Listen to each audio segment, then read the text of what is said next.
Olá, vamos juntos mergulhar na escuridão e no mistério de Elsinor. É aqui, nesse castelo, que uma das maiores histórias da literatura começa, e a gente vai desvendar passo a passo o que acontece no primeiro ato de Hamlet.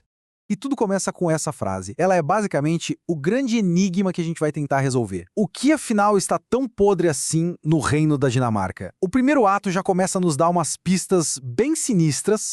E olha, essa podridão toda se manifesta logo de cara de um jeito, digamos, sobrenatural. Um evento que coloca todo mundo em alerta, num clima político que já não estava nada bom.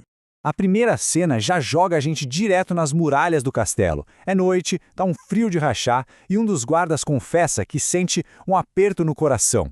Ninguém sabe direito por quê, mas o medo está no ar. Fica bem claro que eles estão apavorados de ficarem sozinhos ali. E aí vem a pergunta, por que eles chamariam Horácio, um universitário, um cara dos livros, para ficar de vigia com eles? Simples. Eles já viram fantasma antes e ninguém acreditou. Eles precisam de uma testemunha de peso, alguém que não se impressiona fácil. E quem sabe, sendo um estudioso, Horácio pudesse até se comunicar com o espírito, talvez em latim, né? E a reação do Horácio aqui é a chave de tudo. Ele chega todo cético, achando que é a imaginação dos guardas, mas quando ele vê o fantasma, ele fica pálido, chocado, paralisado de espanto. Essa virada de chave dele valida tudo pra gente. A partir desse ponto, não tem mais dúvida. O fantasma é real. E para piorar, não é um fantasma qualquer. A aparência dele deixa tudo ainda mais perturbador. Ele é a cara do rei que acabou de morrer, o pai do Hamlet. E mais, ele está usando a mesma armadura que usava em combate. Uma figura imponente, silenciosa, que só aumenta o mistério e o pavor. E como se um fantasma do rei morto não fosse o suficiente, tem uma ameaça bem real vindo aí. O jovem Fortinbras, lá da Noruega, cujo pai foi morto pelo velho rei Hamlet, juntou um exército de mercenários. E o plano dele é bem simples: invadir a Dinamarca para pegar de volta as terras que o pai perdeu. Isso explica por que o castelo está em alerta máximo, com vigia noite e dia. Mas o perigo não vem só de fora, não. Do lado de dentro dos muros do castelo, a corte real também está cheia de problemas de corrupção. Isso fica muito claro na figura do novo rei e no isolamento total do príncipe Hamlet. O novo rei, Cláudio, que é irmão do rei morto, se apresenta com um discurso que é o puro suco da hipocrisia. Ele diz que está equilibrando a tristeza pelo funeral do irmão com a alegria do seu próprio casamento, com a viúva do irmão. Essa frase é a definição perfeita da falsidade da situação toda. Então, no meio dessa corte em festa, a gente vê o Hamlet pela primeira vez. Ele é um ponto preto no meio de roupas coloridas. Suas respostas para o rei e para a mãe são curtas, afiadas, cheias de sarcasmo. Dá para ver na hora que ele tá deprimido, se sentindo um peixe fora d'água e principalmente com nojo de tudo aquilo. E essa repulsa toda tem um motivo bem claro para ele.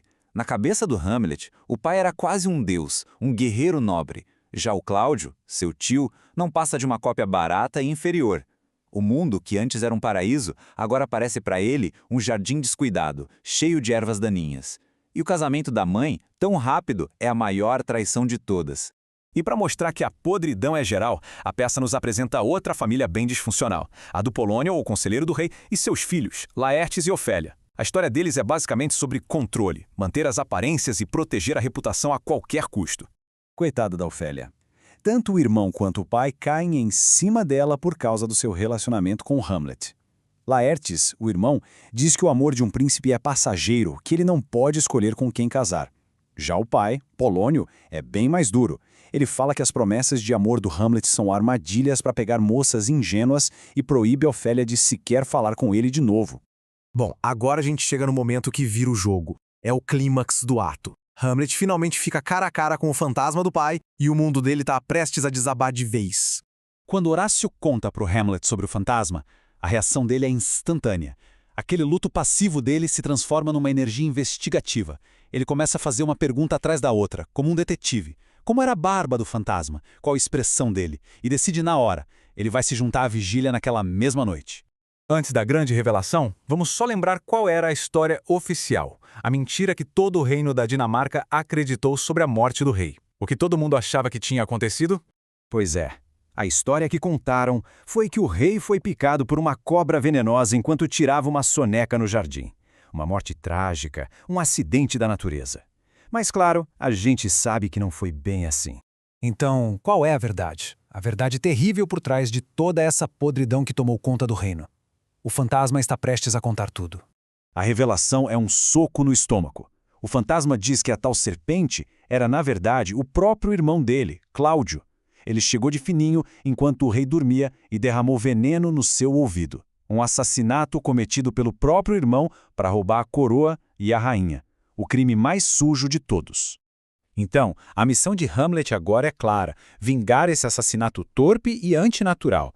Mas o fantasma dá uma ordem bem específica. Ele não deve, de forma alguma, machucar ou se vingar da sua mãe, a rainha Gertrudes. O julgamento dela, diz o fantasma, deve ser deixado para os céus. Com essa verdade terrível pesando nas costas, Hamlet precisa de um plano. E ele bola um na hora. Ele vai fingir que ficou louco. Essa vai ser a máscara dele, a sua forma de investigar Cláudio de perto sem que o novo rei desconfie de nada. O ato termina com uma cena super pesada, quase um ritual. Hamlet faz seus amigos Horácio e Marcelo jurarem que não vão contar nada a ninguém sobre o que viram. E ele os faz jurar sobre a sua espada, porque o punho dela forma uma cruz. Isso transforma o juramento numa promessa sagrada, inquebrável. E pronto, o tabuleiro está montado. Hamlet tem uma missão, um plano e um segredo mortal para guardar. A pergunta que fica no ar e que vai nos assombrar pelo resto da peça é: ao usar a loucura como uma máscara para buscar justiça, será que ele não corre o risco de se perder nela de verdade? Quanto disso vai ser fingimento e quanto vai ser real?